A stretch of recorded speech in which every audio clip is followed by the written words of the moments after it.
Welcome, everyone, to the fourth episode of the APAMSA podcast. From roundtable discussions of current health topics to recaps of our panels with distinguished leaders in the healthcare field to even meeting current student leaders within the organization, this is White Coats and Rice. My name is James Shua, second-year medical student at Touro University, Nevada, and the current fundraising director here at APAMSA, and I'll be your host for today. On today's episode, we're very excited to welcome our first APAMSA alumni guest, Dr. Donna Tran, an inspiring leader in medicine, health policy, and the AANHPI community. A proud daughter of Vietnamese immigrants and a native of San Jose, California, Donna's journey to medicine reflects a deep commitment to service, advocacy, and innovation. Donna completed her undergraduate studies at UC Davis, a post-baccalaureate program at CSU East Bay, and earned her medical degree at Michigan State University College of Human Medicine. Additionally, she also earned her Master's of Public Health from Johns Hopkins University. Her impressive career spans public health and federal policy work, including internships with both the U.S. Senate and House of Representatives, as well as a collaboration with President Biden's Advisory Commission on Asian Americans, Native Hawaiians, and Pacific Islanders. Donna has also served as an appointed commissioner for the City of San Jose's Senior Citizens Commission. From 2021 to 2023, Donna served as the national president of APAMSA, leaving a lasting legacy through her tireless dedication to amplifying AANHPI voices and creating opportunities for community engagement. Now, a PGY1 intern, she continues to advocate for health equity and cultural competency in medicine.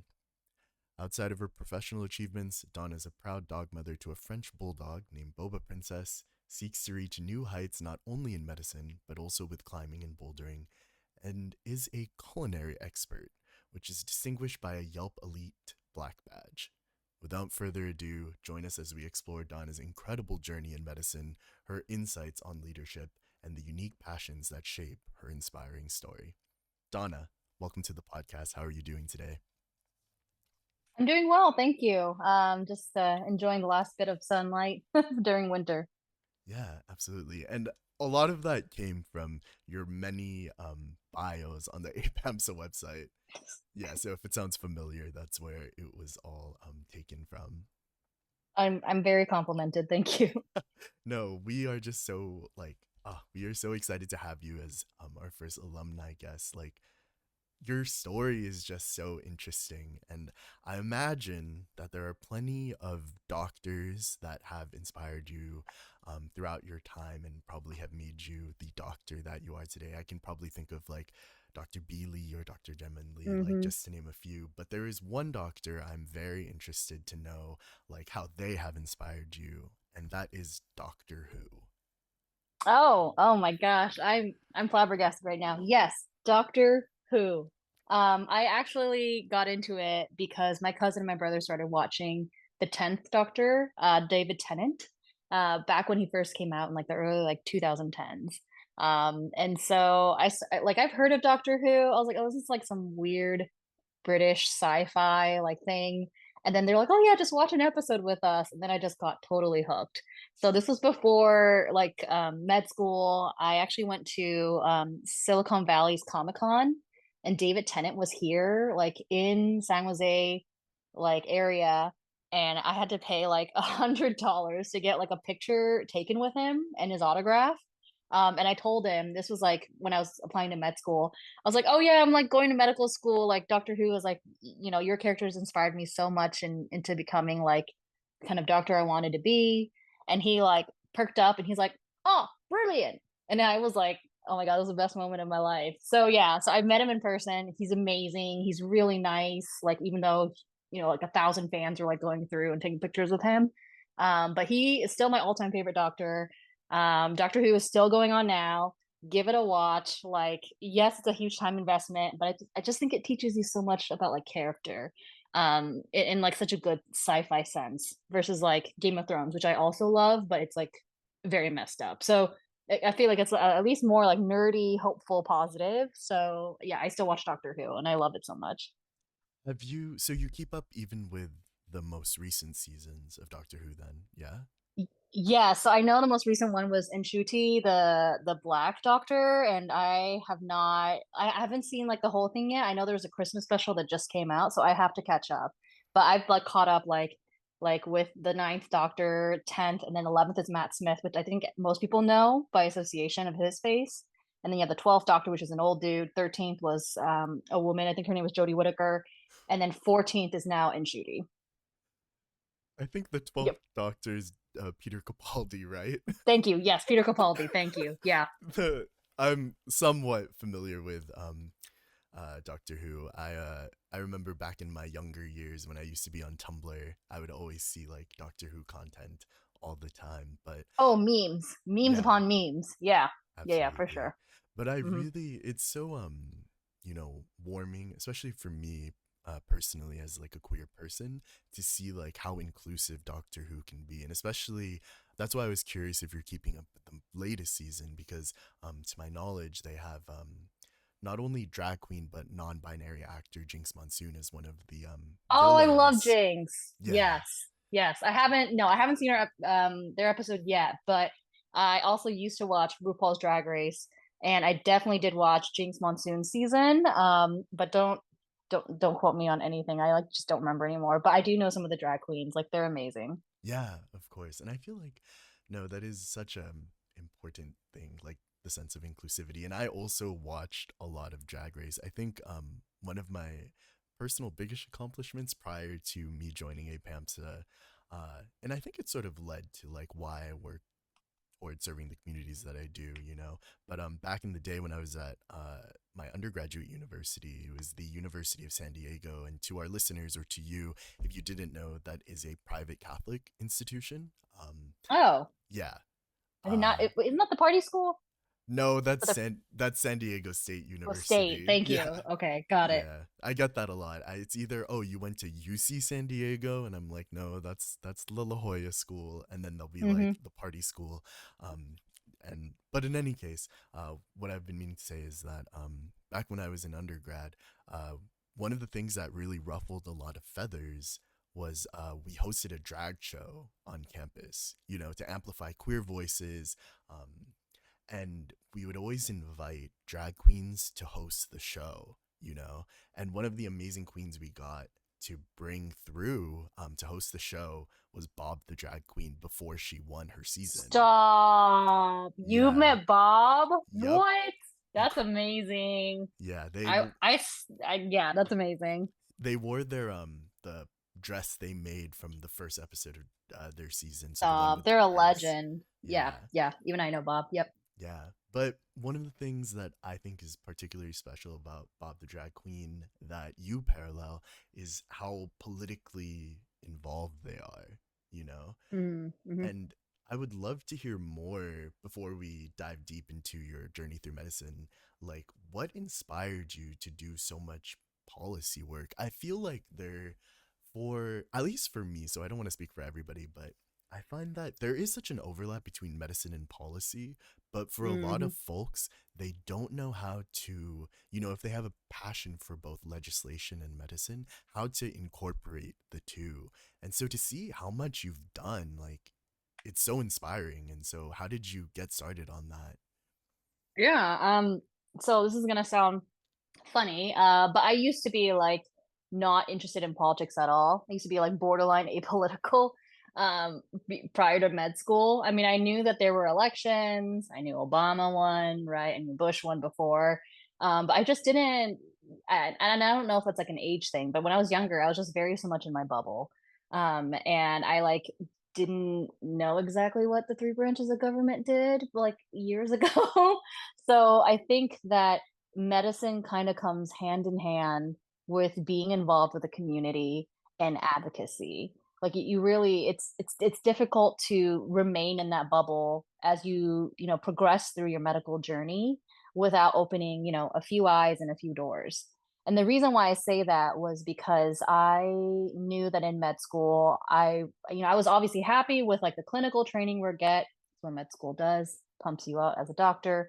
But I was not happy with what I was taught in terms of population, health, in terms of how, we can help communities? What does that system look like? That's beyond your school. And so I actually chatted with the California Surgeon General, Dr. Diana Ramos, a few months ago, and she told me a really good quote that I still remember to this day. She said that 80% of healthcare happens outside the four walls of your exam room. And I 100% believe that. And the reason is because if you have patients who can't afford medications, who can't afford treatments, who have a very poor diet, they're in a food desert, right? All of those things contribute to them coming back to see you all the time in the hospital, right? Readmission rates are high, et cetera. And so for me, I wanted to get that experience, and so I wanted to get an MPH. And that's when I started getting a little bit more like learning about politics and about like advocacy. And it really didn't click for me until I was like in that scene. So when I went to Hopkins, it's in Baltimore, which is literally across from DC. And really just the geo like political landscape and opportunities that were there, I was like, you know what, like I should toss my hat in the ring and like apply for these internships and see where I land. And so I think, I say this like to a lot of people all the time. Like, yes, I've had like a long CV, but I have probably like three times the number of like applications and like twice the number of rejections, right? So 9 out of 10 things I apply for, I get rejected from. And that one thing that I applied for and that I did get, I try to learn something from that or I stick with it and I try to be really good at it. And so for me, I think, wanting to be in that advocacy scene, one, you need to place yourself where the action is. Can't just say like, oh, like I want to learn about this, but I'm just going to sit here and read. Reading is great to get knowledge, but if you're not out there being in, positions of power or getting, leadership experiences, it's not going to help you and it's not going to help anyone else. And so I think during my APAMSA term, and even now, trying to create like a physician organization for Asian Americans, I still have that same mindset is to give opportunities, to raise awareness so people can be leaders themselves. And I think, so that's the first part. And then I think the second part is just not giving up. And why I say that is because I actually was city commissioner, like you mentioned, when I was actually a med student. I was a fourth year med student and I was a city commissioner. Um, not that I Googled who else was, but I would probably can soundly say not a lot of people did that their fourth year med school. And I just applied for it. I applied for it on the city of San Jose's like commission board website. It looks like a website from the 90s. Like, like I wasn't even sure if my application was going to some black hole.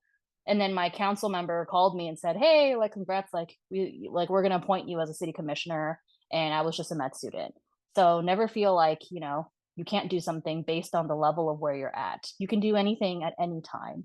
And so those were probably like the two things that I've learned on my journey so far in terms of like marrying, medicine and advocacy.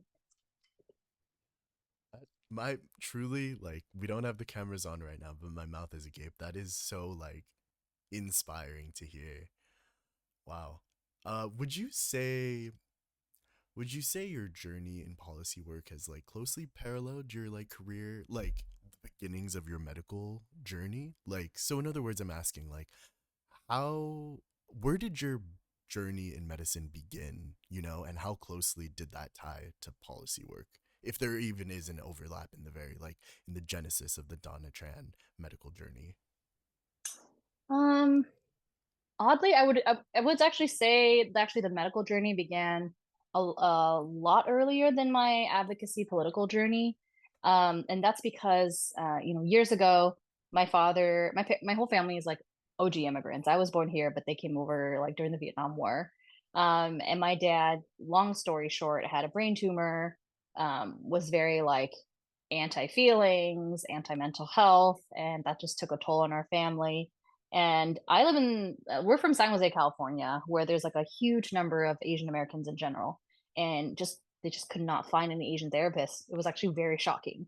Even today, like, if you look at like the AAMC's, physician workforce data, there's, from last year to this year, last year's Asian physician workforce was 18%, and this year's it was 19%. And sometimes those numbers just don't make any sense for certain communities that have such a high number of Chinese Americans or Hmong Americans, and there are not enough physicians to serve them. And I'm like literally in Silicon Valley. So I can't even imagine what a, physician desert it is in some areas across America.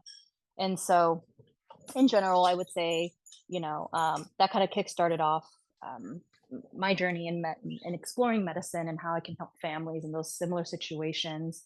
And then after that, I think the political and advocacy work came a lot later because I was just like very focused on like getting into med school, doing well on my MCAT. When you look at people's CVs, like you're like, oh wow, they did a lot of things, but I don't know. At least on my end, I was like very like one step minded. I was all like, I gotta get to like postbac. I gotta get to medical school, and then now I'm in residency. And I didn't believe it like previously, but when I would ask leaders the same question, like, "Oh, how did you get involved?" or "How did you get all these opportunities?" Their like number one answer was serendipity, and I just would not believe them. But now I get it. I totally get it. It's just you have, like I said, you have to put yourself in places and situations and try to like figure it out like what you're really passionate about and then just kind of take each experience as it comes along and learn for that. So the advocacy part, I'm still trying to figure it out now. And it's more advocacy than political. I don't have any desires right now to run for office. Mhm. I've worked with politicians and it's a lot of hard work. So if you want to run for office, I'm more than happy to help run your campaign. But I'm very happy with like doing legislative stuff on my end. Yeah, absolutely. And so something I want to dive a little bit more deeper into, and it's another reason why I look up to you as a role model, but you were talking about earlier about how like mental health, especially amongst like immigrants, Asian immigrants, it's not discussed as much as it should be, and and that unfortunately trickles on down to our generation, as first generation American, Asian Americans, did that must have played a major role in you choosing psychiatry. So what I'm asking is, at what point did you realize like, psychiatry is the one for me, and how did your upbringing or how did your background like sort of lend to that? Yeah, so I would say, every med student is going to go through their year rotations. Psych is one of them. When I went through my psychiatry rotation, it was the best ever. One because um, a lot of things that we helped patients with were very personal and intimate. And medicine is very intimate enough, but um, to explain this further, when I was in my surgery rotation, which usually people think are like polar opposites, right? Surgery versus psychiatry. When I was in my surgery rotation, they were like in awe. They were like, "Oh, like you're interested in psychiatry? Oh, we've heard some psychiatry colleagues actually become psychiatrists." And we were trying to figure out like what was the correlation between them. And what we kind of figured out was that with surgery, you're basically cutting into a person, right? Like you're sticking their hand into their abdomen. That's as pretty like physically intimate as you can get, right? Mm-hmm. Like you're literally cutting open into a patient and something left. For psychiatry, you're basically doing that, but you're dissecting their mind and you're figuring out their traumas, like what it is that they really think, what drives them as a human being. A lot of my co-interns, really like this philosophical view on psychiatry as well. It's more of a narrative medicine, and so I think that, after going through all of my rotations, I figured like this is the one for me. I want to figure people out. I want to figure out how to help them because, like there's a pill, for diabetes. And yes, there are pills for obviously depression and stuff like that. But if you ask any psychiatrist, like no one is going to give you a straight answer on like exactly, how to fix like depression. There is no like definitive or like numerical answer, right? Versus like diabetes, you have like hemoglobin A1C. Like either you have diabetes or you don't, right? Pretty easy. With depression or like schizophrenia or all the other psychiatry like diseases and disorders, it's not that straightforward. And so I kind of like that complexity, and I find that incredibly rewarding. And a lot of public health is a lot of public mental health as well. A lot of behavioral things that people can do to increase not only their mental health, but also their physical health too. And so I think that right now, in the past few years since the pandemic started in 2020, mental health has kind of exploded on the scene. Everyone's just now paying attention to it a lot more than it used to be, and telehealth is basically rising in the ranks. And so, just having followed along this past like 4 years has been really interesting to see how psychiatry has evolved as a field and also in the landscape of medicine.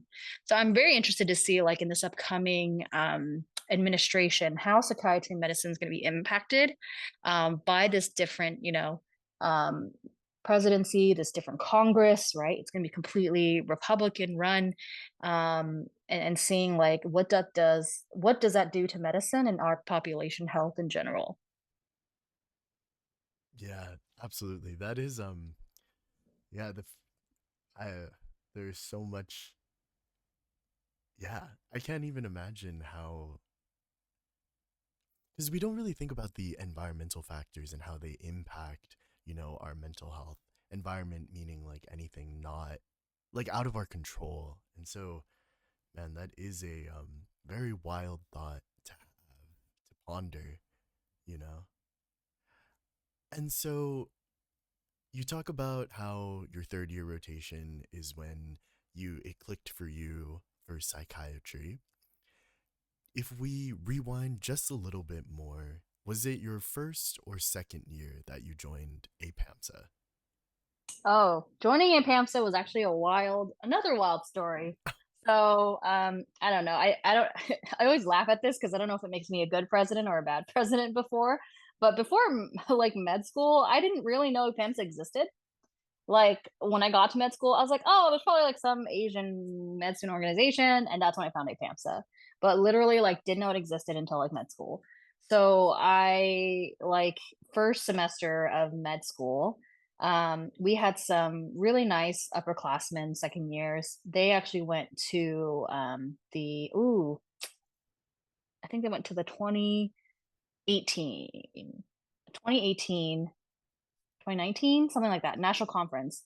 It was in person. It was pre-COVID in person, and they were like, "Hey, we need some like regional director M1s to run," and like no one was running because it was the Midwest. Like no, there was like one, not enough like representation, which was sad, but also two, like I'm telling you, like people, like for some reason, like don't want to run for positions or don't want to have these experiences. It's wild for me. And so me and like a couple other my classmates like ran for RD, regional director positions, and then we got it because no one else ran for it. Mm-hmm. And so that was my first foray into like being involved with APAMSA. And then luckily for me, another national board member was unable to finish out their year as community outreach director. And so I was the very last person to actually hold two national director positions at the same time. And I thought it was going to be like crazy. I'm a very yes hype woman. So I was like, oh, yeah, totally. Like, I'm happy to help out. But it turned out okay. But I think because of those two experiences simultaneously, I got to talk to different branches, different people in APAMSA, and I loved it. Then I ran for AVP and then president, and the rest was kind of history. But yeah, I started very early on, and stayed involved because I think the people that you meet, the friends that you make, they're still my friends now. Like I literally text them like almost every week. So APAMSA is a wonderful organization. I think I'm preaching to the choir here, but and everyone truly wants to make a difference, and I think that that's what really drives people to be in APAMSA and to stay together. Yeah, absolutely. I think in my own experience, since I'm barely about to have 1 year of a PAMSA National Board under my belt, I will Hmm. say for anybody that is interested, like to our listeners who may be interested in running for the national board, if you Hmm. do decide to pursue this opportunity, it will really change your life, but it is what you put into it. You could Hmm. just let this just be a resume builder for med school or to get into residency. But like so far, all of my favorite memories have been the ones where I created events or I collaborated with others and made everything a united effort, you know? Hmm. Because, for example, like I mentioned this in the introduction, like I'm just the fundraising director. You wouldn't expect You're you not just the fundraising director, you're the fundraising director. Yeah. True, true, true. But you wouldn't necessarily expect the fundraising director to be the host of the APAMSA podcast. you know? Hmm. But it's about taking your unique skills and sharing it with the organization and Hmm. allowing you to flourish in the most beautiful kinds of ways, you know? Yeah, I agree. Absolutely. And so, in your case, since you've served, like you've worn so many hats, you've done so many things for the organization, looking back, what are some of, the things you are most proud of during your time in APAMSA? Yeah, I think what I'm most proud of was I found my purpose and I stood by it, and I still stand by it. It's still actually my purpose. And I think from that very cemented purpose came multiple initiatives that I wanted to start, and I think are still in effect today. And so, I think that for everyone, they have the potential to be a leader. And it really just takes a little bit of awareness, a little bit of opportunities, and some magic. And I think that everyone can find a place within our healthcare system, within this world, to be able to enact the changes that they want to. So I don't think, being a PAMSA, being on national board or executive board is like this exclusive elite, club. It absolutely is not. Everyone came from somewhere, and I'm very humbled by that belief that I hold every single time. I don't think anyone is too big or too small for a task. I still make PowerPoint Excels, right? Like I don't have a secretary doing that for me. But really like leaders should start out, doing things that they want to help solve problems and help the community with. And so because of that belief that I had, I really tried to instill that into my national board during the 2 years I was president.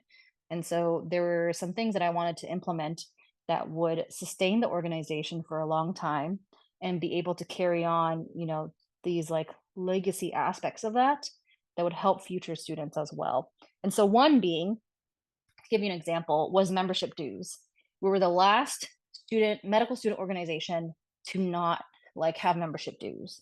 And I think in part was because we're a newer organization. We started around 1994, and so a lot behind, many years behind, SNMA or LMSA, but that's totally fine, right? We come in existence when we come, but at the same time, we were also struggling, to keep afloat, to be able to do all these initiatives and support our students with grants and scholarships, etc. So one was implementing dues, and the second thing was creating more opportunities and structure within national board to be able to pipeline just student members who want to explore the national board and you know come into these positions of leadership. So, for example, when just started into my presidency, we actually created the diversity branch. You think that it was here forever, but it was not. It is like maybe 5 years old or something. It's not that old. Same with advocacy. Advocacy just came into existence right before I got into the national board. It was like, it's probably within like 10 years old or something like that. So, diversity branch was created. We created also multiple committees. We standardized national committees for the diversity branch. So, and in addition, like created like the leadership position director, women's director position, and created those like corresponding committees as well. So all these things is to increase participation, engagement. And I just really wanted to nail in that, this isn't like a me position, this is a we position, right? Like I cannot run everything by myself as president during that time, no matter how much, you think you can, right? But it needs to be a team effort. And so I think that, me trying to instill those values and seeing some of those initiatives still be in existence today is probably like as still makes me very proud. So good job, guys. I'm not doing any of those work anymore. You all are. But just able to recognize that, um, in a place temporarily and how much good we can do is really reflected on what you can leave behind that's sustainable and that is positive. And so even though I'm a resident now, like I still always come back because APAMSA was so much fun and it was so meaningful that I think that, it was really such a rewarding experience for me.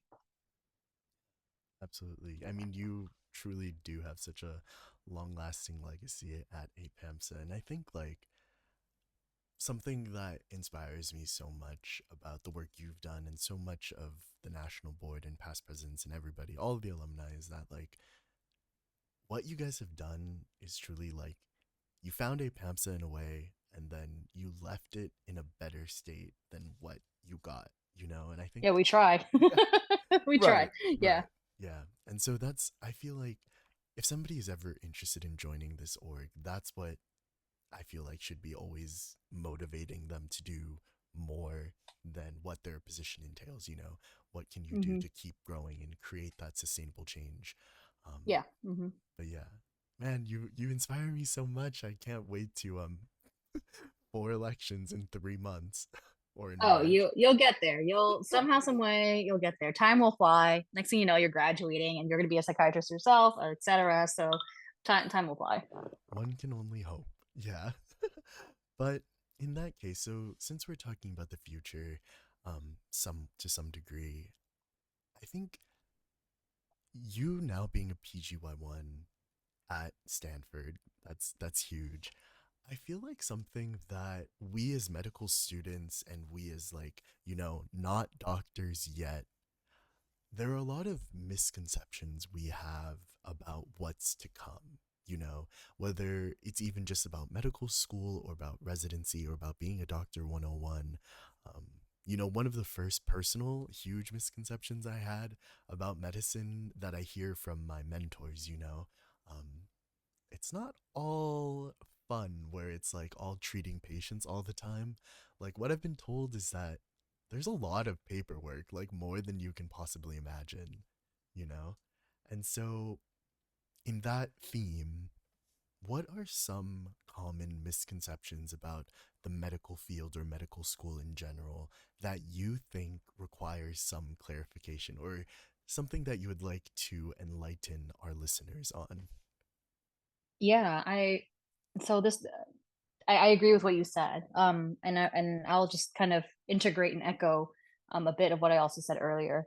I think, like you said, I think the biggest misconception is that you go through all of this schooling, and we expect to come out and feel like Grey Anatomy's doctor, right? Like that's totally not how it works. Not even with that level of trauma.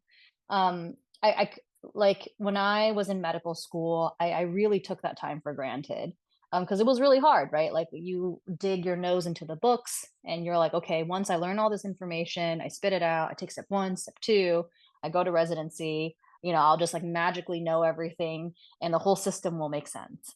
Um, Speaking as like a PGY1, that's not the case, but probably physicians who are veterans, even with years of experience under their belt, they could probably still tell you that like the system still doesn't make any sense even though you've been out of med school for so many years.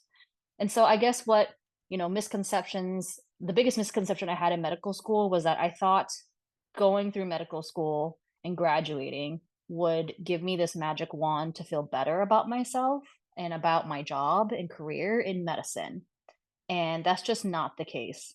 So if you're waiting to feel better magically at some point, sometime, it's kind of parallel with adulting, right? Like there's no adulthood ceremony, even though, 18 is like the legal age and then 21 you can drink, right?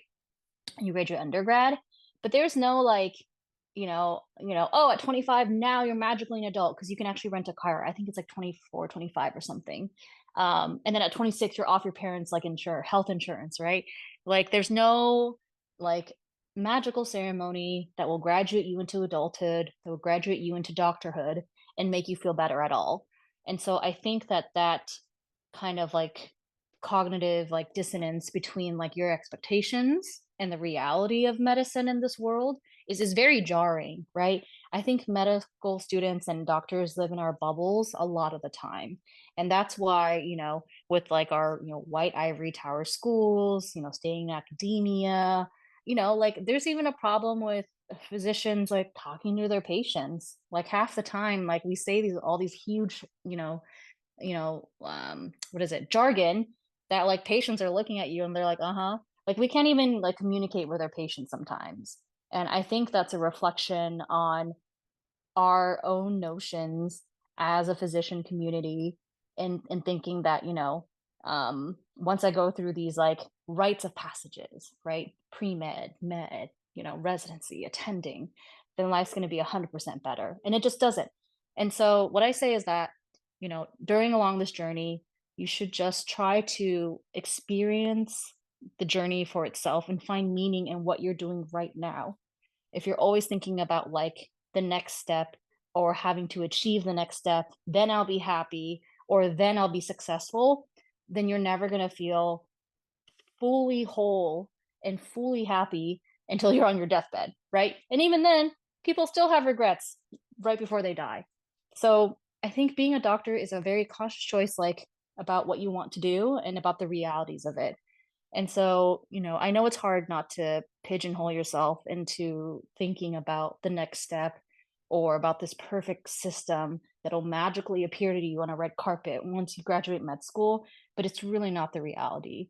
If you look at data and research, just in general, even for residency, like that's like, physicians are twice, I think, yeah, 2 times at a higher risk for depression and mental health distress than the general population, and there's a reason why, right? So, yeah, I would say that that's probably the biggest shocker that I have learned throughout my years, and I'm still learning now, right? And it's hard for me to take my own advice. So, hopefully, like, if someone out there is listening, right, then you kinda can take a step back and just really reflect on your journey as you are showing up right now, right? There's no other expectations for you than for you to just be yourself right now. Is very wise, Donna. I think, especially something that a lot of, for example, maybe our younger viewers or listeners can relate to is that, like, speaking on my own behalf, I remember I always looked Mhm. at my parents and thought, wow, they really know, like, they have No. everything under control, No, they don't. Exactly. No, they No, don't. absolutely not. And I'm like, I remember thinking when I was 21, it's like, oh, maybe when I'm finally in med school or when I'm done with school, I'll feel like more under control, like more grounded. But no, Mm-mm, it's mhm, literally just take everything one day at a time, you know? So thank mhm, you. Thank you for sharing that. That is definitely something that needed to be expanded upon. That is, wow. Thank you, Donna. mhm. In any case, we're coming to a close for this next episode of the APAMSA podcast. So we'd like to end on a more lighthearted note and get to know you better on a more personal level with a couple this or that questions. So simply, it's an A or B, choose one, just let your heart decide. Yeah, Ready? let's go. Awesome. All right. So, city or beach? Ooh, beach. Sorry, guys. Cats or dogs? Dogs. I have one next to me. Boba princess? Princess Boba? Yep. Text or call? Oh. Like what I prefer, or see, I'm overthinking it. I guess text. I'm terrible. I'm such a millennial. We just text. You don't want to call. Black or white? Black. Morning or night? Night owl. Summer or winter? Ooh, summer. I was also born in July, so summer Mm. forever. Breakfast or dinner? I'm a dinner girl. Would you rather have the power to be invisible or the power to read minds? As a psychiatrist, 100% read minds. Mm. Well, I guess that would make my job too easy. I wouldn't even have to like talk to the patient. I would just be like, I know what you're thinking. Bam, bam, bam. That's it. But also, if there's a way for me to shut it off, like that would be nice. Just like selectively Right. use my powers. Yeah, this is supposed to be a rapid fire segment, but I do have to say I remember one of the things that psychiatry during my psychiatry didactic block, Mm. there was this like exercise that our professor had us do where we were all talking basically at like max volume, and Oh gosh. we were assigned to like try to remember a list or something, and basically by the end of it, like we could not hear our own voice, our own thoughts based off like over everybody else, and it was Mm-hmm. supposed to mimic like hallucinations or people who suffer from that. I was like, if you have the ability to read minds and experience what our patients are experiencing, that would be pretty wild, you know. Yeah. But in any case, would you rather have 100,000 to spend on yourself or 1 million you can only spend on others? Oh, 1 million to spend on others. Because then, I don't know, just ask my mom to just buy me stuff right back. I don't know. I'm joking. um, and then we have two more. One of these is I will only ask of you to cater specifically towards our special alumni guests. Indoor or outdoor climb? Oh, indoor. I'm sorry, I'm a weenie. I don't know how to outdoor climb yet. I know. I want to learn. It's on my list to do. It's That's on my fine. list. If you ever find yourself back in Vegas, I will take you to Red Rock.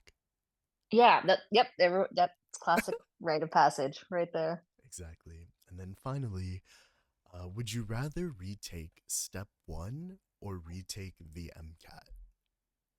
Oh, 100% step one. 100%. So I used to teach MCAT as well, but MCAT just doesn't make sense. Like the OChem, the physics, like I just did not care about it.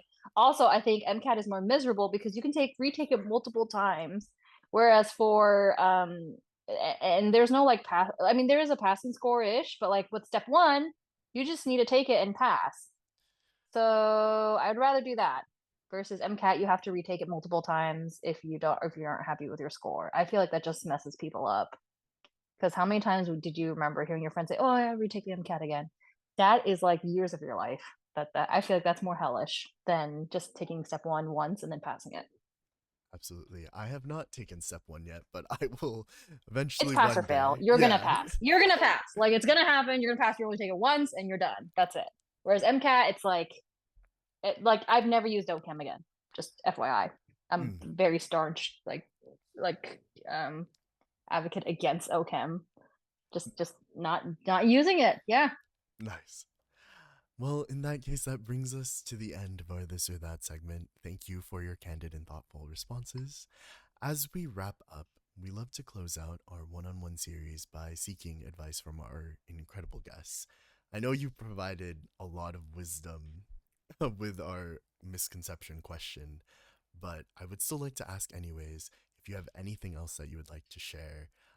Is there any piece of wisdom or advice you'd like to share with somebody navigating the journey of medical school slash medicine? absolutely. So I would have to confess that this is not my original thought, and I don't even think it was this person's original thought that said it. Probably honestly came from Nike marketing.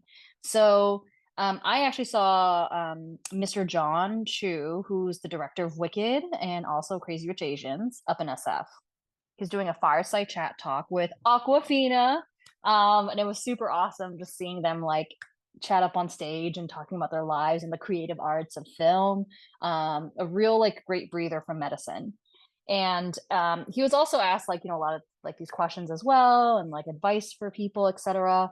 And I remember distinctly the moment he was telling us that he was teaching a class at USC and he was sitting at like I think some like loading dock or something, and he was crying because he like wasted 5 years of his life like trying to like make another breakthrough film after Steven Spielberg had like discovered him very early on at film school, and he felt like he was wasting his life and not moving forward. And the breaking point was that he just realized at some point, he said, you just have to go do it, just do it. That's it. Three simple words. Just do it.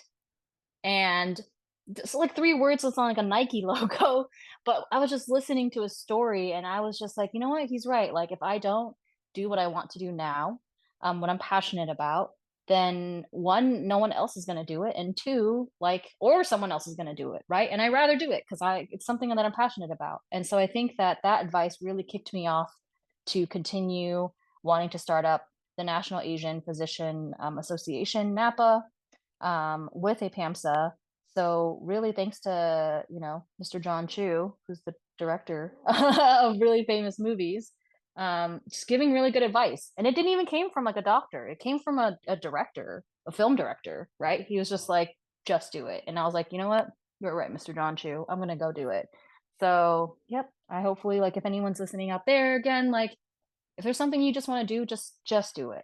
Right? If there's any doubt in your mind and if it's not obviously illegal or bad for anybody, like just start doing it. You'd be surprised how far you can go, even if it's just a little bit a day at a time. And it's gonna take a day at a time. Nothing's gonna come, success doesn't come overnight. It just really it takes 10 years for success to come overnight. I don't know if people have heard that saying before, but that really speaks to volume about preparation, opportunities, and persistence in regards to success. Wow, that that is an amazing piece of advice, and definitely it's something that I needed to hear, especially about from our earlier offline conversation. Um, Mm-hmm. But in any case, Donna, Dr. Tran, it's truly been a pleasure getting to know you better. We're so grateful for the time you took out of your day to join us and share your story, and even more so, all of the time you have dedicated to being a leader in APAMSA. To all of our listeners, we hope you enjoyed this episode as much as we did. Don't forget to tune in next time for more inspiring stories and insights. Take care, and see you soon.